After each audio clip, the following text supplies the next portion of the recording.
Well, it's a beautiful day across central Ontario. Doesn't really look like February.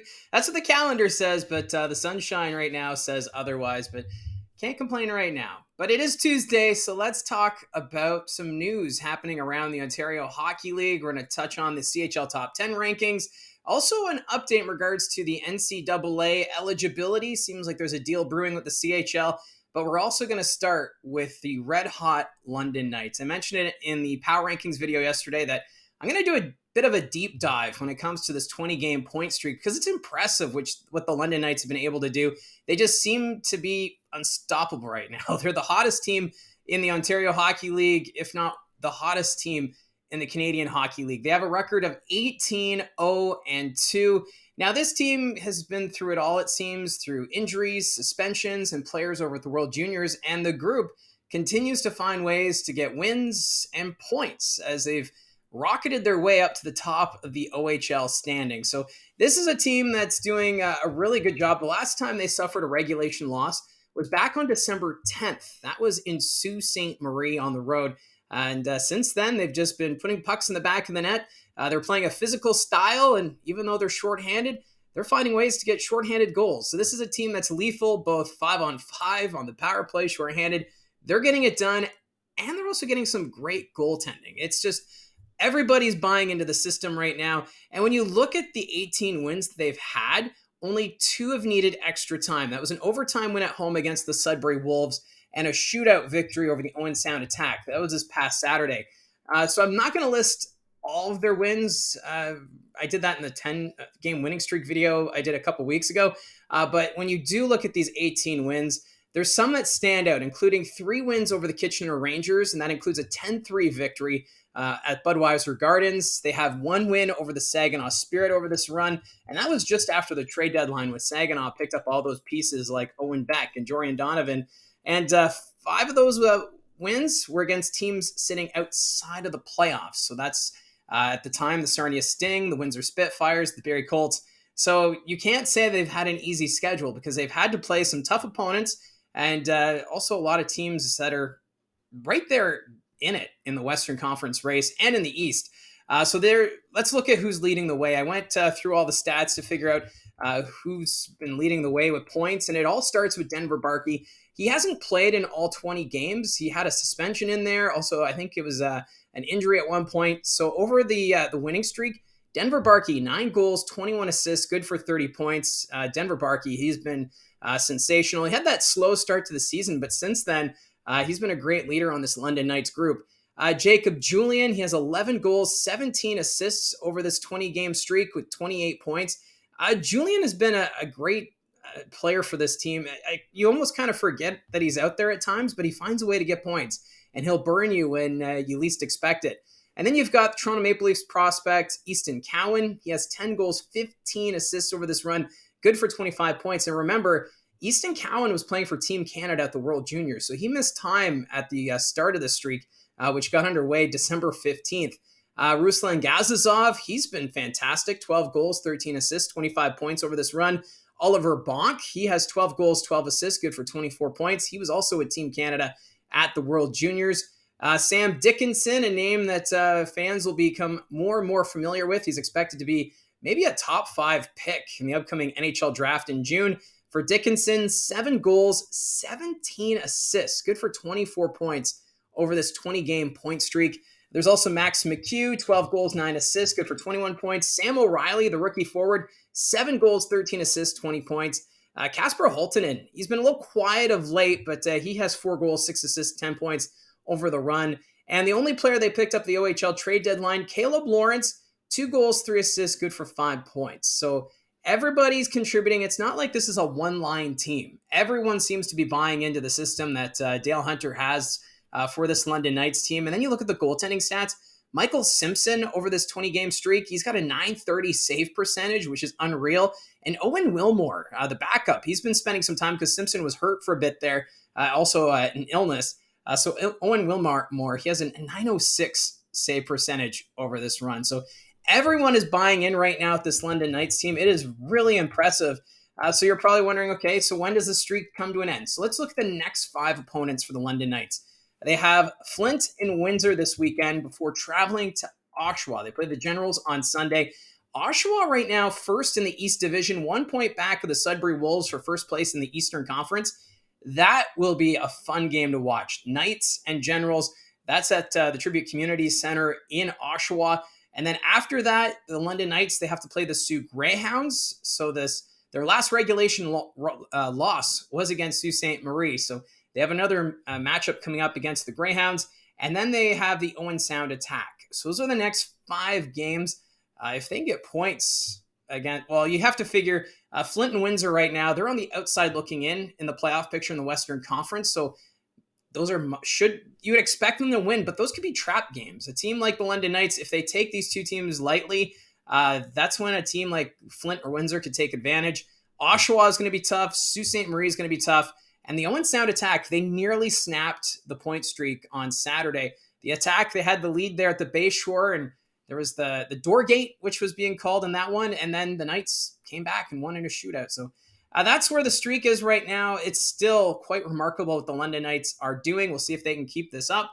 And it just makes it more exciting, I think, right now in the Western Conference with just how tight the top 4 teams are. I know Kitchener, they've fallen off a bit.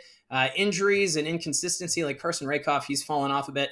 But still, you've got London, Sault Ste. Marie, Saginaw, and Kitchener. It's been so fun to watch this season, those 4 teams, and I think it's only going to get better from here with the way things are going. So let me know in the comments section down below your thoughts on the London Knights, and do you think the streak reaches 25 based on the opponents they have coming up? Love to see the comments down below. Another update is the potential CHL NCAA agreement. I brought this up last week that something appeared to be brewing between these two sides.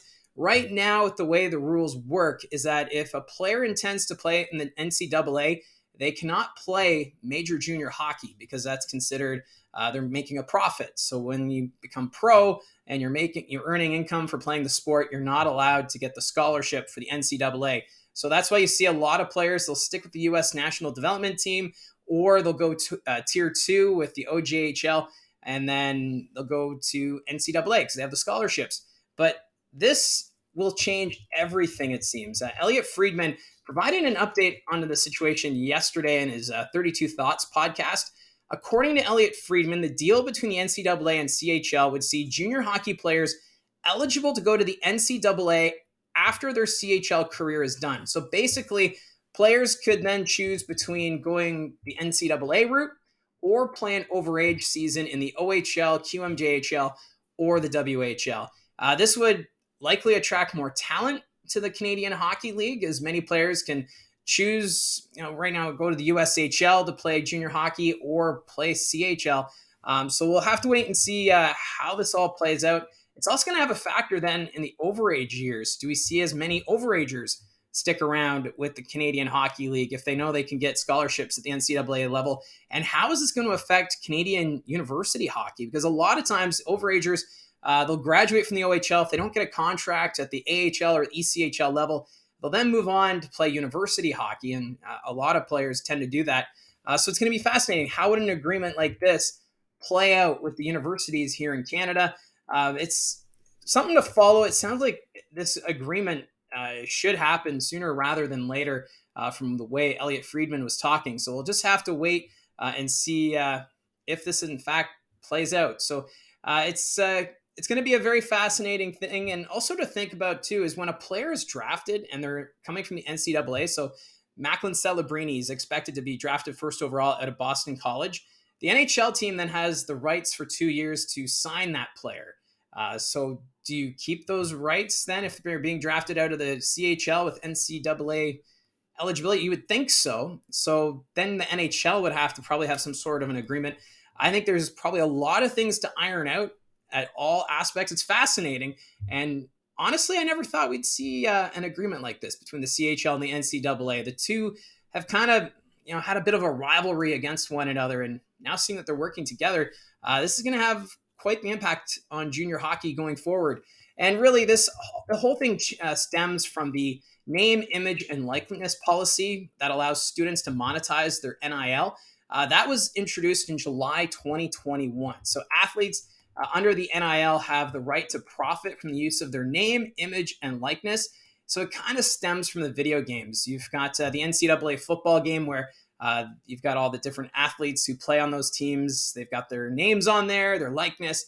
So they want to profit off of that instead of just the college and universities making a profit off of that. So it kind of started there, and then the ball's rolling, and now it's like, well, why don't we work with the CHL and have this agreement? So I'm sure there's more to it than what I'm even discussing, and there's going to be a lot of legal jargon, I'm sure, but I think this is something definitely to follow between the CHL and NCAA. So it seems like it's picking up steam right now. And finally, let's look at the CHL top 10 rankings for February 6th. They were dropped this morning. The London Knights, the top team coming out of the OHL, they're number 2 across the country, only behind the Saskatoon Blades of the WHL. London, they're riding a 20-game point streak, as we talked about earlier in this video. But for the Blades, they only have one regulation loss in the last 27 games. So the Blades also playing some really good hockey. That's why they hold on to that top spot in the CHL top 10 ranking. From the OHL, also making the top 10, the Saginaw Spirit, they're at number 4. And the Sault Greyhounds, they're at number 8. So London, Saginaw, and Sault Ste. Marie all making the rankings. Now, before we wrap up this video, just wanted to leave a message talking about the passing of 2 former OHL players. First, it was announced last night that Logan Hunter, the nephew of Mark and Dale Hunter, who owned the London Knights, he passed away following a battle with cancer at the age of 39. So our thoughts and prayers for the Hunter family. Of course, Logan Hunter playing for both the London Knights and the Peterborough Petes during his OHL career. And it was also announced that Matthew Spezza, the younger brother of former NHLer Jason Spezza, he passed away. And according to Spezza, it was because of an overdose. So thoughts and prayers also going to the Spezza family. Now, Matthew Spezza, 37 years of age, he was a goaltender. So he was drafted by the Brampton Battalion and then spent time with the Kingston Frontenacs, Ottawa 67s, London Knights, and Sault Greyhounds. So Spezza, he played in a few different markets, and it's really tough to see players passing away at such a young age. It kind of bring things into perspective. Both of those players played before I started covering the Ontario Hockey League in the 07-08 season. But it is a game. And these are lives, and it's tough to see, and it just makes you appreciate what you have right now with your family, and just even being able to enjoy watching these games, watching the talent on the ice, and these are real families that are now experiencing loss. So I just want to send out our thoughts and prayers to both the Spezza and the Hunter family today. So that's it for the news video for today. Love to see the comments down below, your thoughts on any situation right now affecting the Ontario Hockey League. Don't forget to hit like and subscribe, and we'll talk to you again soon.